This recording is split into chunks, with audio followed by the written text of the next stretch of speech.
How's Judith? She's coughing away. Uh-oh.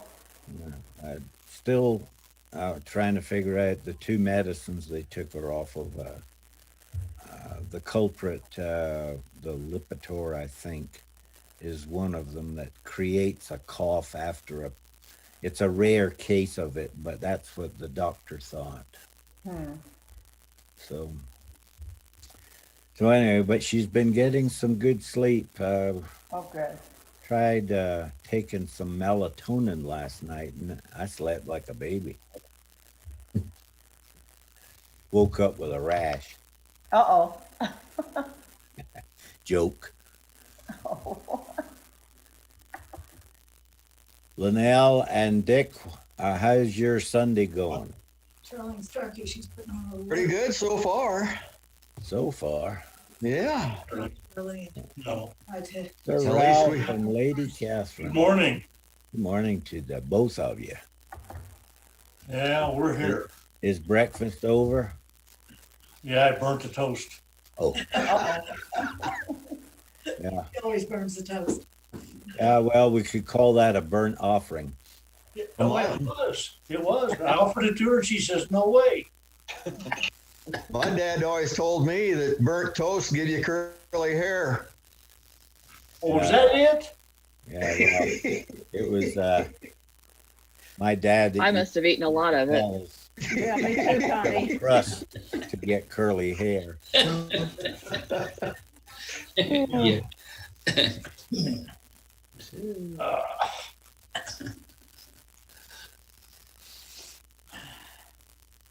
Good morning, Cuskies. Good morning, Keep you Val. bright-eyed and bushy-tailed. You bet. Good day today. Morning, Mike and Ben. Yeah. Yeah, tomorrow is gonna be cold. Yeah, it's gonna be cold tomorrow. Rest of this week. Morning, Judith. Good morning. How are you today? Fine, thank you. Good. Judith, Morning, I've Roy. got you on two screens. Excuse me.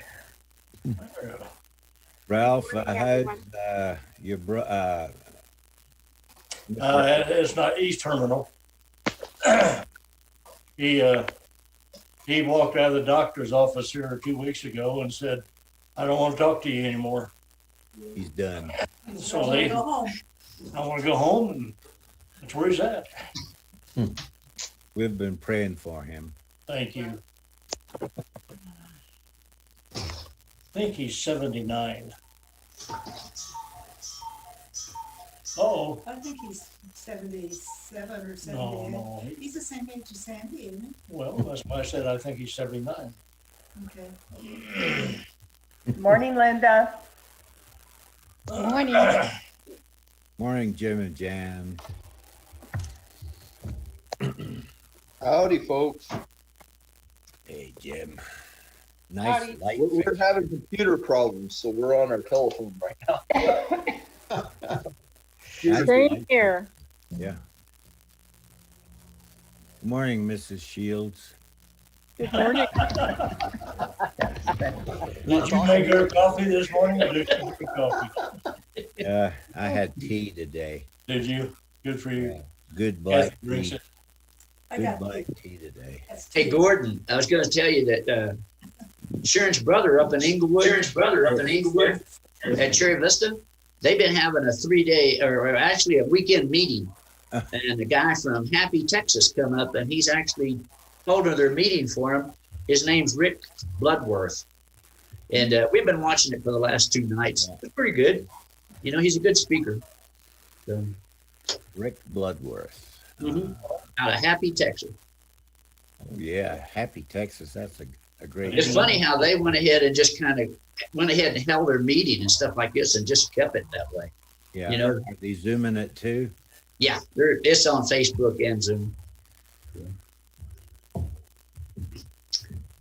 We couldn't have done this 30 years ago. No, no. Not even 20 years ago. Not even 20.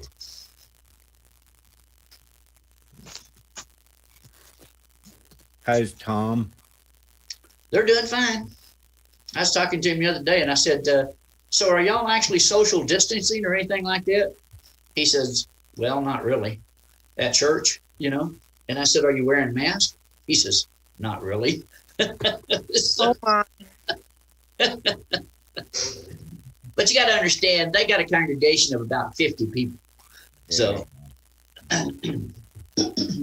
Still, if one person in that 50 people has COVID, then they'll all have it. that's All very right. true. All right, people, it's time for Bible class. Oh, look who's in the bed. Put the cushion down on the floor. And you'll put on that cushion.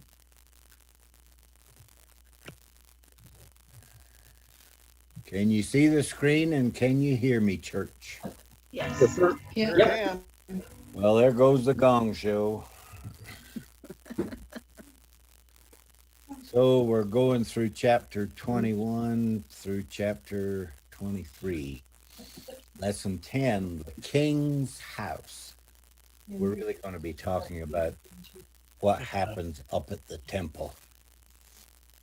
How Jesus sees it one way, and how the Pharisees and the Sadducees and the leaders of the Sanhedrin, they've been seeing it another way. And certainly it's not God's way. It's not the King's way.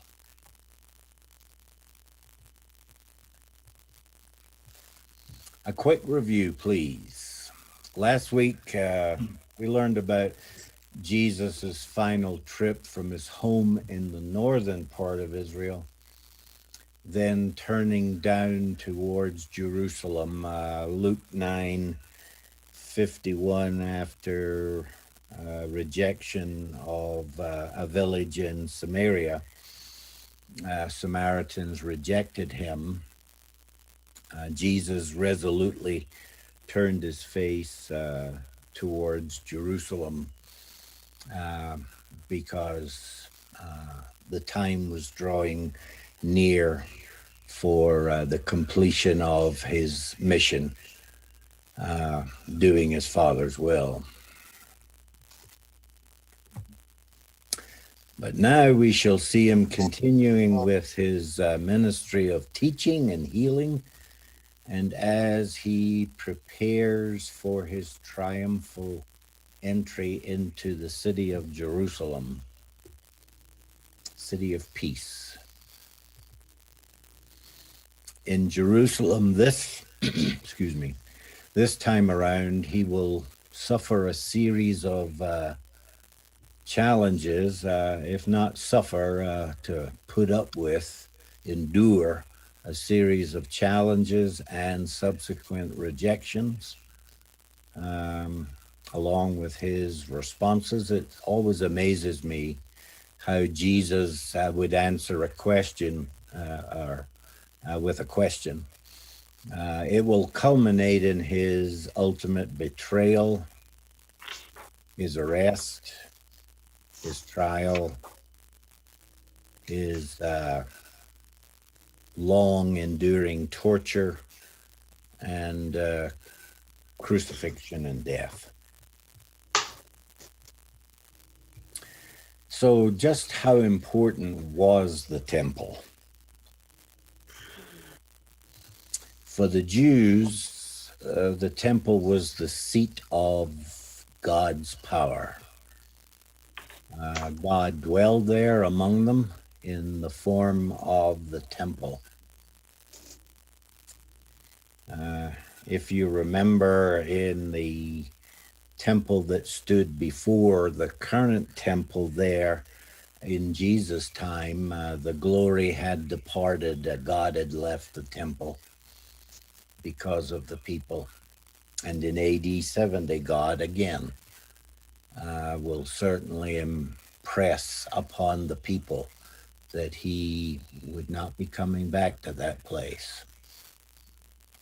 Now, when the temple curtain was torn from top to bottom at the death of Jesus, that really was the moment where God had left the temple. The temple was the center for all religious, political, social, and commercial life. They even had a court of the Gentiles, but they couldn't go any further than the boundaries that were set up for the court of the Gentiles. There was commerce going on, the selling of sacrifices all the way down to the cheapest sacrifice, a bird, a dove. There was money exchanging going on. It was quite a racket. Now, your standing up at the temple was determined your standing within Jewish society. The higher you were in the temple structure, the more power you seem to have. In this hierarchy, Jesus stands at the top of the list as the divine Messiah, and he will be challenged on that. He will be challenged on many things. And there will be a visit right after the triumphal entry where he does certain things but is not arrested. And then there will be a second visit to the temple. And he will continue to be challenged. And Jesus, again, answers their questions, sometimes with questions. How important was that temple? Well, the temple was built to exercise the Jewish religion. That in turn was created to prepare the people and the world for the Messiah, for the Savior. It seems to me, in my humble opinion, it was more to do with retaining power up at the temple and over the people. And there were certain groups that were always vying for who had more power. It basically came down to two groups, the Pharisees and the Sadducees. And certainly there was a third power, that of the Herodians. But Herod really was not a true Jew.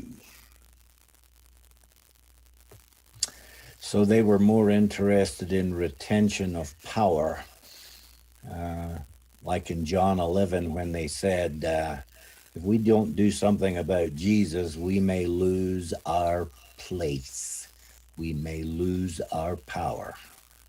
So they were not promoting the coming of the Messiah. The Savior was now here in front of them. He was ready to be recognized by the people.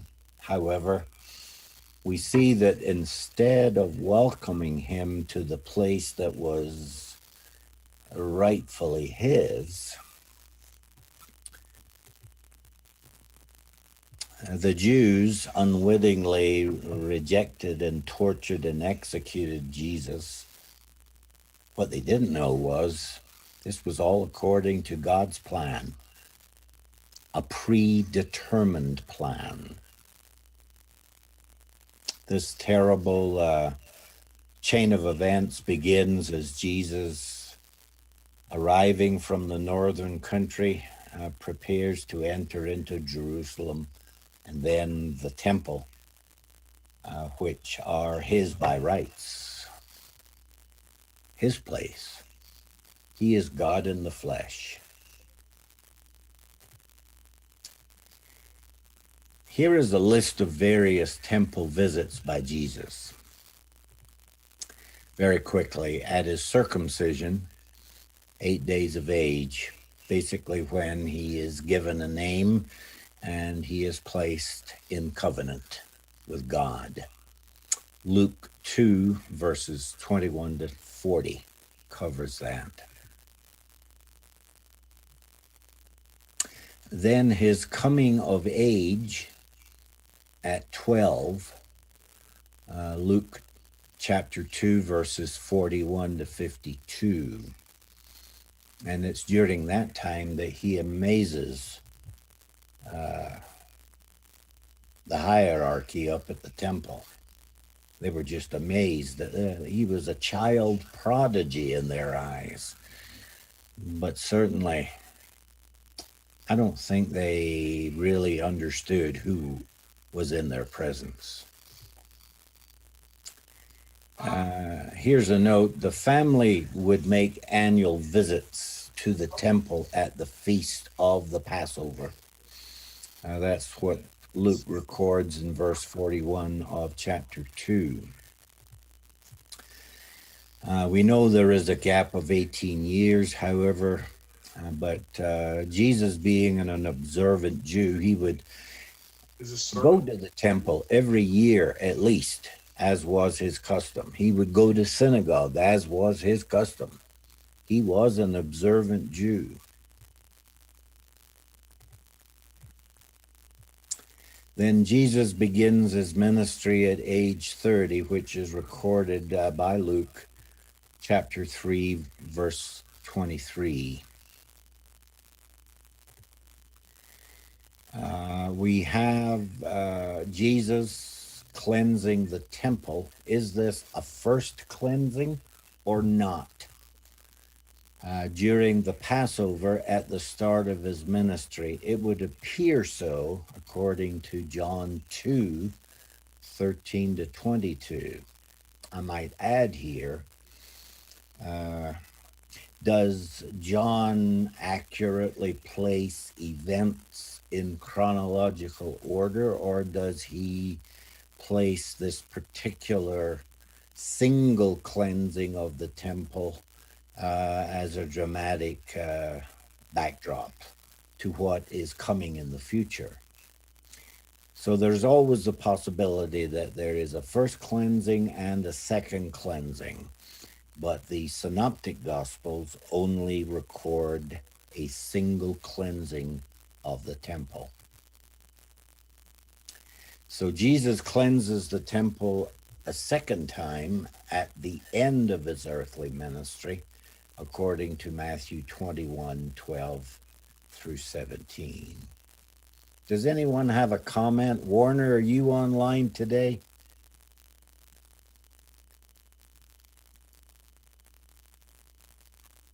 Yes, I was on mute. Yeah, sorry. Do you have a comment on the idea of a start of his ministry, cleansing of the temple, and another cleansing of the temple?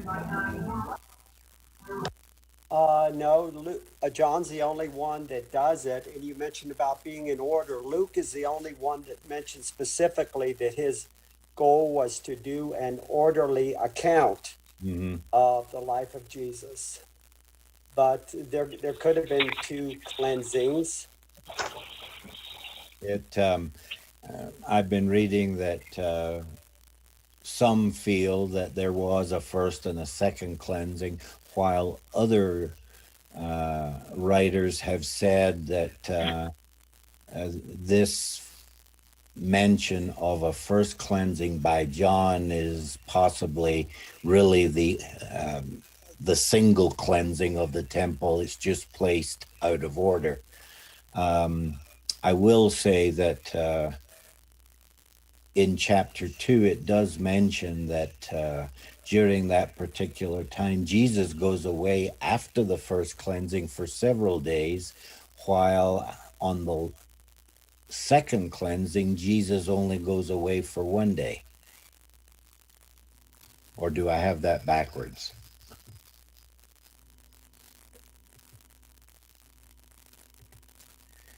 Here's some more notes.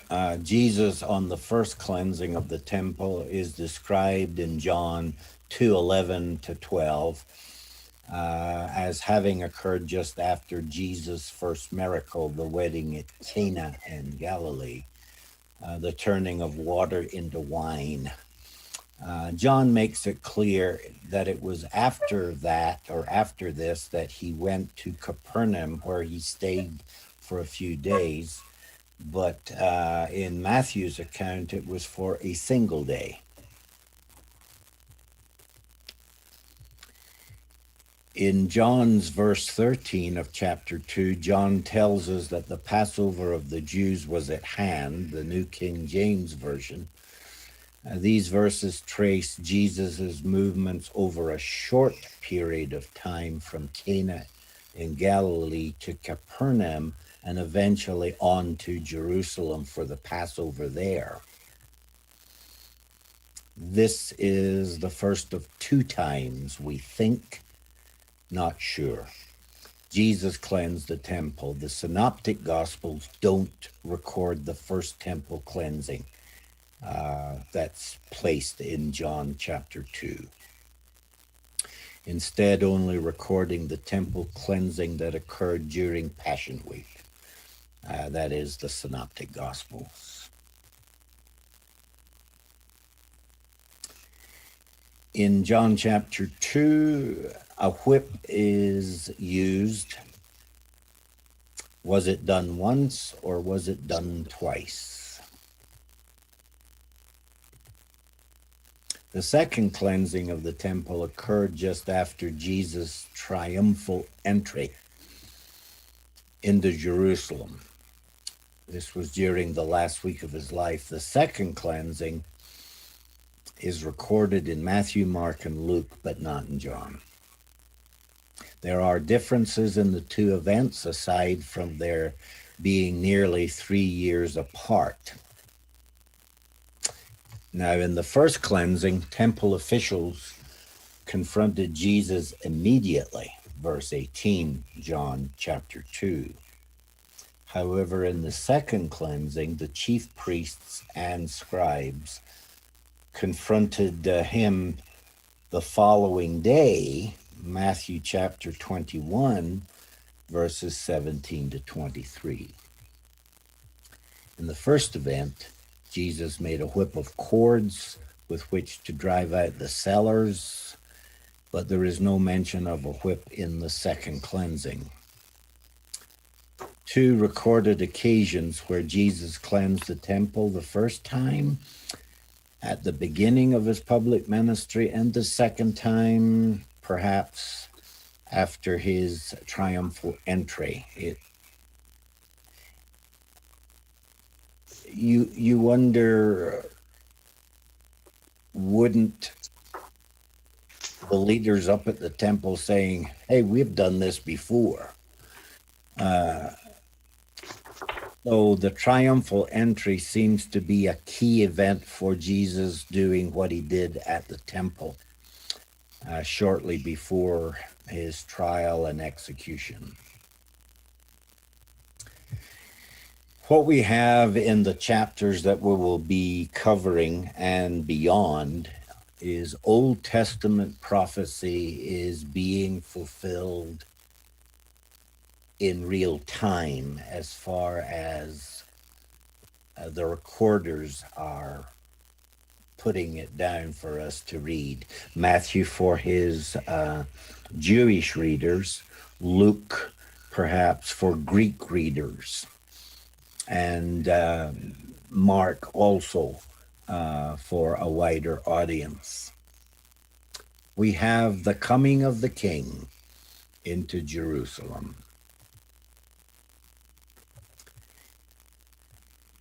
Matthew 21, verses 1 to 2, when they had approached Jerusalem and had come to Bethphage at the Mount of Olives, Jesus sent two disciples, saying to them, go into the village opposite you, and immediately you will find a donkey tied there and a colt with her. Untie them and bring them to me.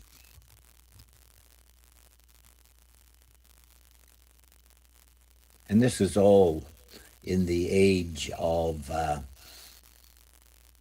Jesus is a prophet. He is the Son of God. He is Emmanuel, God in the flesh.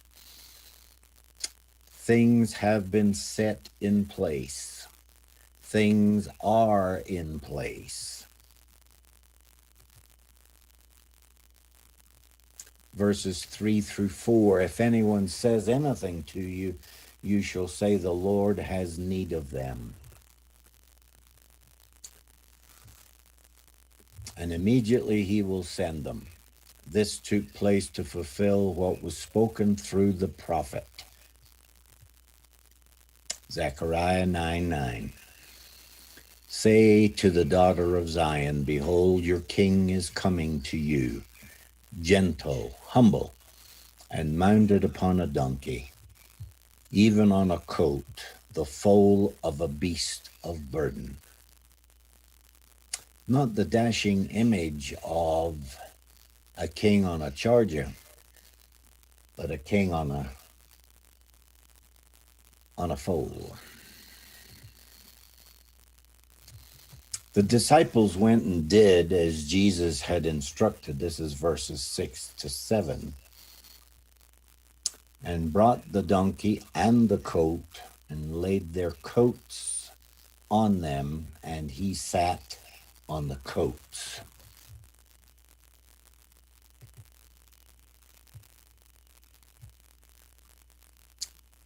Most of the crowd spread out their coats on the road, and others were cutting branches from the trees and spreading them in the road. The crowds going ahead of him, and those who followed him were shouting, Hosanna to the Son of David. Blessed is he who comes in the name of the Lord. Hosanna in the highest. Takes me back to Luke chapter 2, when the angels appeared before the shepherds, praising God and announcing the birth of the King. For references, check out Psalm 118, verse 25 in particular, but start reading at verse 22 and take it through verse 29.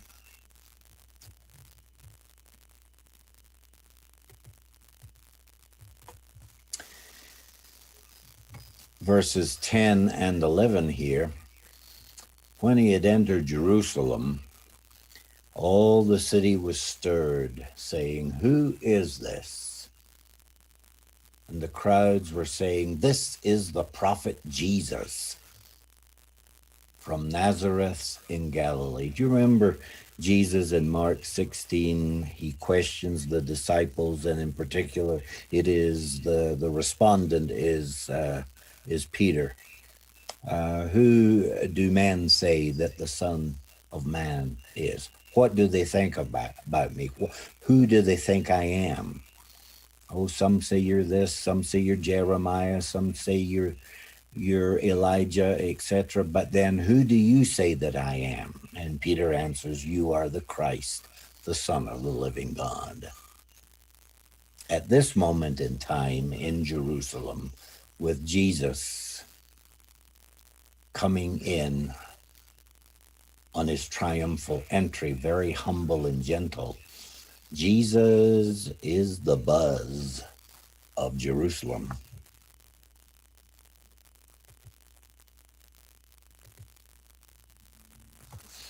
So now we've had the coming, now we go to the cleansing. Cleanup time at temple.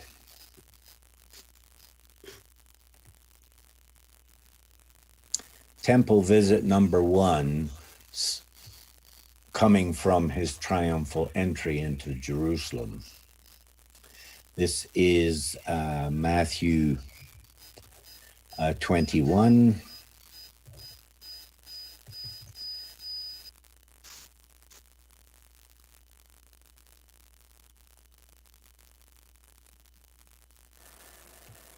Gordon, go ahead and unmute yourself. I'm not sure if the feedback was you or somewhere else.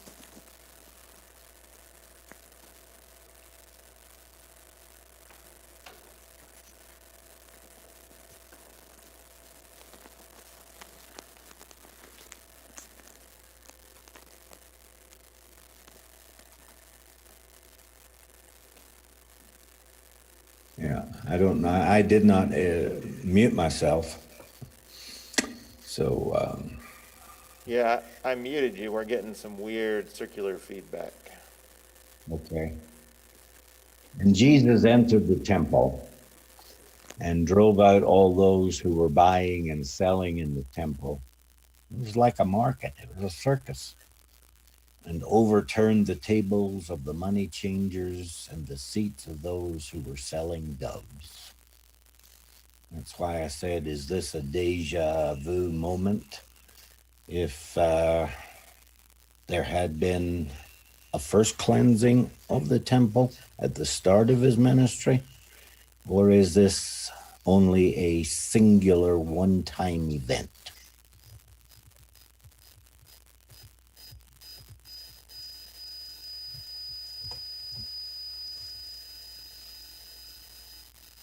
There is no mention of a whip in the synoptics.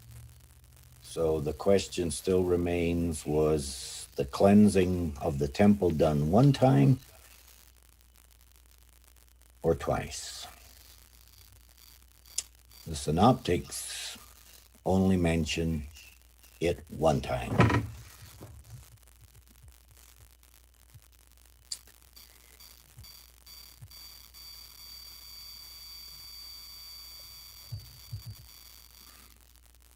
I'm getting back feed here.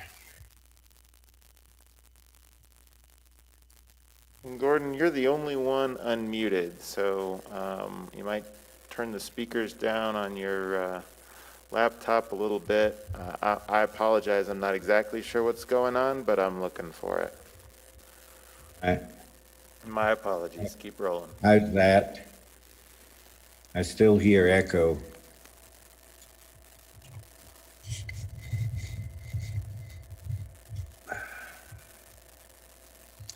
And he said to them, it is written, my house shall be called a house of prayer, but you are making it a robber's den. And the blind and the lame, they came to him in the temple, and he healed them.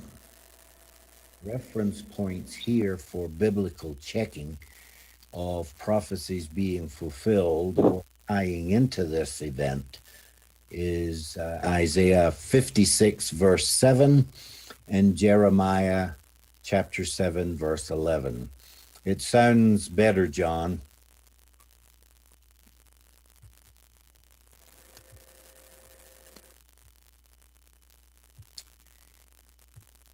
Verse 15 of chapter 21, Matthew. But when the chief priests and the scribes saw the wonderful things that he had done, and the children who were shouting in the temple, Hosanna to the Son of David, they became indignant. Verse 16, and he said to him, do you hear what these children are saying? And Jesus said to them, yes. Have you never read, out of the mouths of infants and nursing babes, you have prepared praise for yourself? Psalm 8 and verse 2. Going on to verse 17, and so he left them and went out of the city to Bethany and spent the night there, one night. Jesus was not arrested or charged because of what he had done in the temple. I believe they were afraid of the people, and I have a text coming up on that. The Old Testament prophecy is being fulfilled in time, on time, right in front of the people. We have the cursing. We had his coming as the king, the cleansing of the temple, the cursing of the fig tree. The cursing of the fruitless fig tree.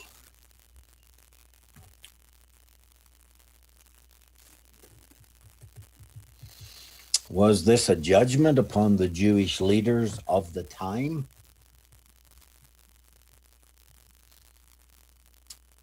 If you look at verses Matthew 21, 45 to 46, once you look at all of the things that happen from the moment that he goes into the temple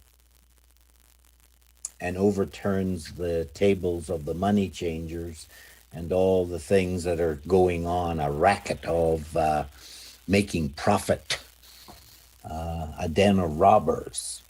When the chief priests and the Pharisees heard his parables, they understood that he was speaking about them. When they sought to seize him, they feared the people because they considered him to be a prophet. Just remember that. That is the backdrop to what had happened on the first time he visited the temple after the entry, the triumphal entry. And then the second time he goes up to the temple for further challenges and confrontation. What happened to the fig tree is not a parable. What happened to the fig tree is an actual event to illustrate what was going on within the Jewish leadership. They were all just a bunch of leaves with no fruit. It is not a good time to be a fig tree. Matthew 21, 18 to 19. Now in the morning, when he was returning to the city, he became hungry, and seeing a lone fig tree by the road, he came to it and found nothing on it except leaves only. I believe a fig tree can show fruit in the early part of its growth before more mature leaves appear and more fruit can be harvested. Warner, is that correct? He may be muted. Yes, I was muted. Yeah. I'm not sure. It's interesting, though, that in the various apostles, he said, may the, bear fruit no more, and immediately the fruit fig tree withered. But in one of the other ones said, well, they left, and then they came back out at the end of the day, and they said, Master, that fig tree's withered. Mm-hmm. So there's some difference there in the amount of time it took for the fig tree to wither. I do believe it is a live event there in front of the apostles. And I think, as much as I've been able to determine, it is a judgment upon the Jewish leadership of the time. Yeah, they look like they're bearing fruit on the outside, but on the inside, they're barren. Yeah, it's like the whitewashed tombs. Yes. All clean on the outside, but filthy dirty on the inside. And so he says to it, no longer shall there ever be any fruit from you. Divine roundup. And at once the fig tree withered away. God expects more than a show of leaves.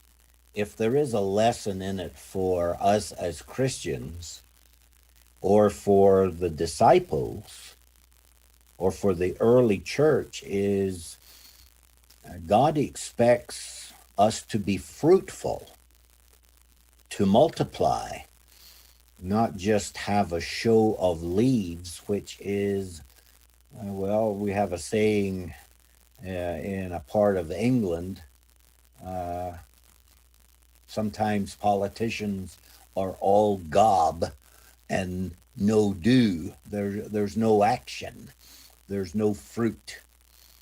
All say and no fruit. For the disciples, Jesus is about to illustrate the power of having the kind of faith that does not doubt. Seeing this, the disciples were amazed and asked, "How did the fig tree wither all at once?" And Jesus answered and said to them, "Truly I say to you, if you have faith and do not doubt, you will not only do what was done to the fig tree, you will have that kind of power. But even if you say to this mountain, be taken up and cast into the sea, it will happen." In other words, the power that lies within a faith that does not doubt. And certainly there was a doubting faith amongst the Jewish leadership of the time. They wanted a sign. Was the fig tree another sign that they had missed? Or someone had come and reported to the Pharisees and the Sadducees, "You should have seen what Jesus had done to the fig tree"? I don't know. Faith and believing in the power of prayer, and all things you ask in prayer, believing, you will receive. Verse 22, Matthew 21. I think it's very important for us as Christians that we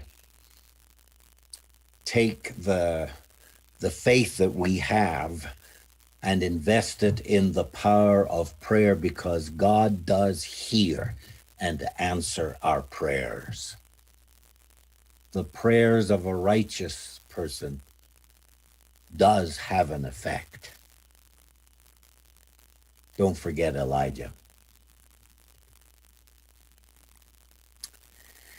Now, his second temple visit since coming into the city of Jerusalem, after cleansing the temple, he goes back to the temple a second time. There are challenges and his subsequent responses. So verse 23 is, when he entered the temple, the chief priests and the elders of the people came to him while he was teaching and said, "By what authority?" This is key. They're trying to discredit his authority. By what authority are you doing these things? John will record in John chapter 8, John chapter 7, John chapter 8, the fact that he was being blamed, and John chapter 9, the healing of the blind man, that he was doing this by the devil, by Beelzebub.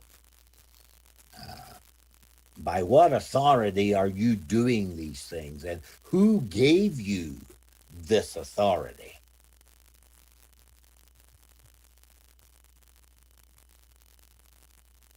Matthew 21, 23 to 27.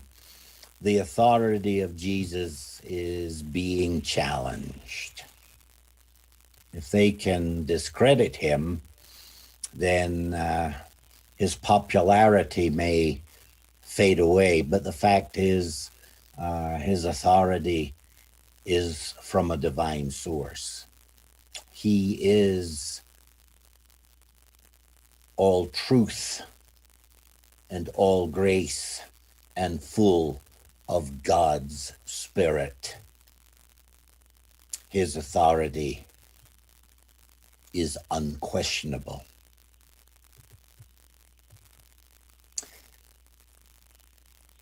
Verses 24 to 25, Jesus said to them, "I will also ask you one thing." There you go. They give a question and he answers back with a question. "I will also ask you one thing, which if you tell me, I will also tell you by what authority I do these things." The baptism of John, was it from heaven? Was the baptism of John was from what source? From heaven or from men? And they began reasoning.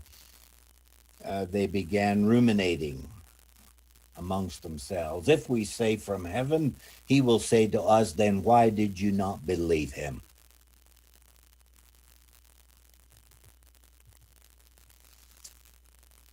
But if we say from men, we fear the people, for they all regard John as a prophet. And answering Jesus, they said, we do not know. We don't know. He also said, a safe answer, I suppose. He also said to them, neither will I tell you by what authority I do these things. I don't have to. I don't need to. Gordon, Yes, sir. I hear Jesus is doing to the Pharisees what they did to him when they asked him, is it right to pay taxes or not? If he answers one way, he's in trouble with the Jews. If he answers the other way, he's in trouble with Rome. So, but he does give an answer, but the Pharisees won't even give an answer. They just say, we don't know. It's kind of like answering a riddle with a riddle. Jesus is miles ahead of them because he is God in the flesh. Challenges and his responses we've covered. Now, his parables and his teaching continue up at the temple.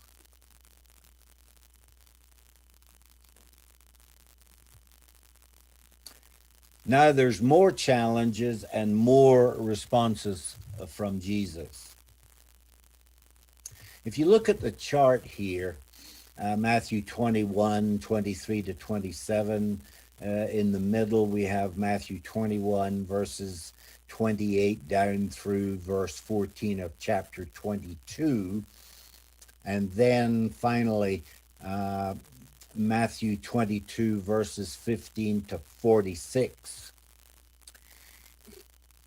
First, it's a question on authority. In this next section, it's the parables of authority is being looked at, or this is being directly pointed at them. And then questions from the critics. In the bottom section of these three columns is, by what authority are you doing these things? By what authority did you take upon yourself to cleanse the temple, to drive all our business away, and to do the things, the healings, etc.? The question on the baptism of John. Don't ask, don't tell. That's how it ended there. Then the parable of the two sons, the parable of the vineyard, the parable of the wedding feast.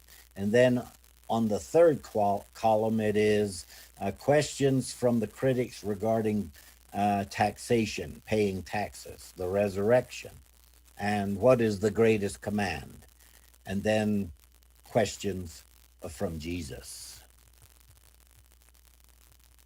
Just to remind ourselves, when the chief priests, what is going on between the first visit and the second visit? The parables, the teachings, the events, the cleansing of the temple, the fig tree, the vineyard, the two sons, everything is pointing directly at the Jewish leadership. When the chief priests and the Pharisees heard his parables, his teachings, they understood that he was speaking about them. They were not dumb, were they? And when they sought to seize him, not a good time. They feared the people because they considered him to be a prophet. They considered John to be a prophet. Elijah returned, reconstituted. And Jesus is a prophet, but certainly not the Messiah. Not yet.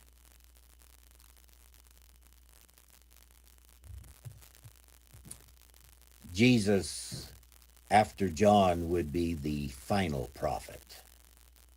Jesus, after John, would be the unveiling of that which he had heralded, crying in the wilderness, "Prepare ye the way of the Lord. The King is coming." After the second temple visit, there was a lot of Q&A, and plots emerged to trap him. The Pharisees went and plotted together how they might trap him in what he said.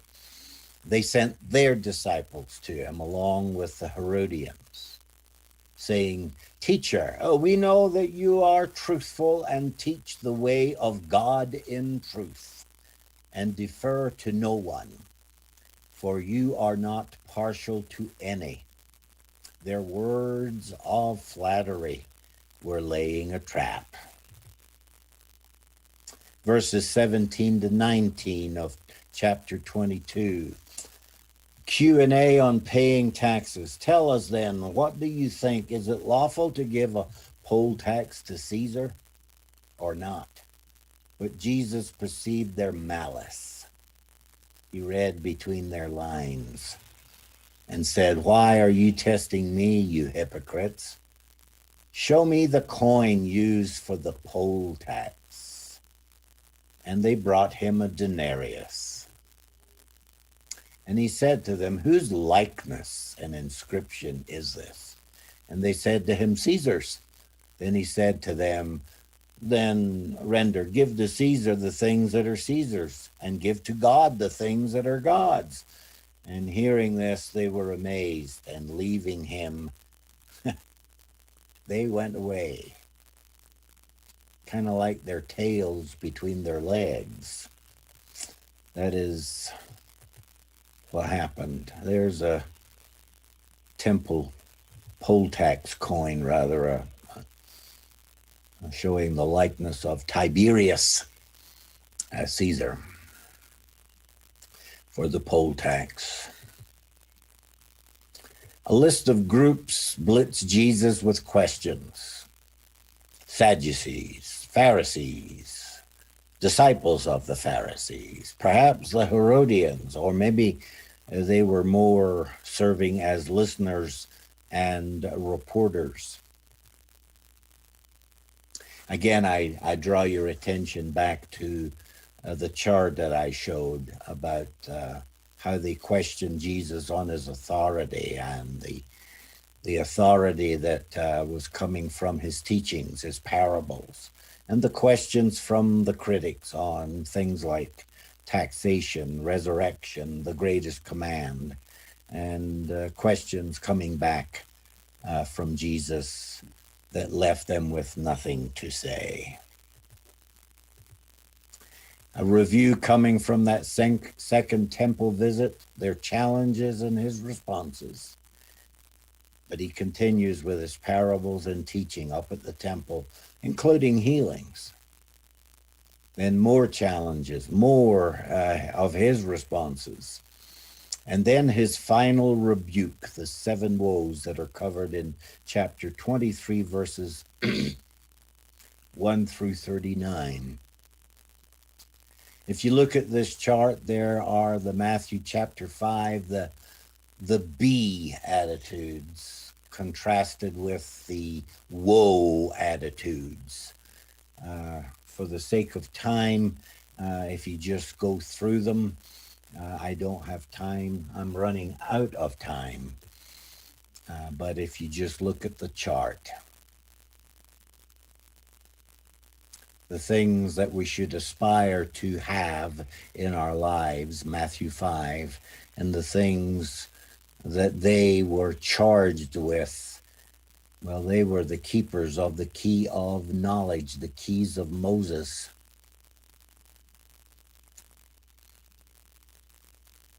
They were greedy. They were merciless. They were corrupt. They were the sons of murderers.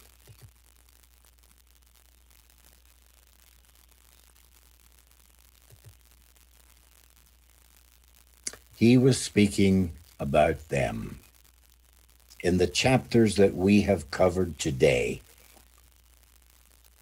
they realized, they tuned in to the fact that he was speaking directly to them and about them.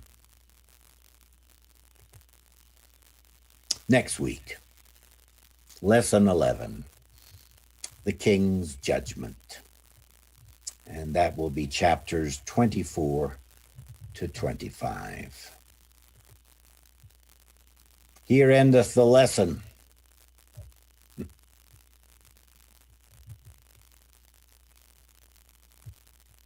I hope it's been a good one.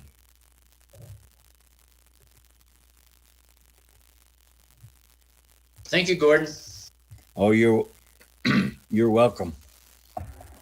Thank Hope you, it don't- Gordon. Hope it don't run out of steam during the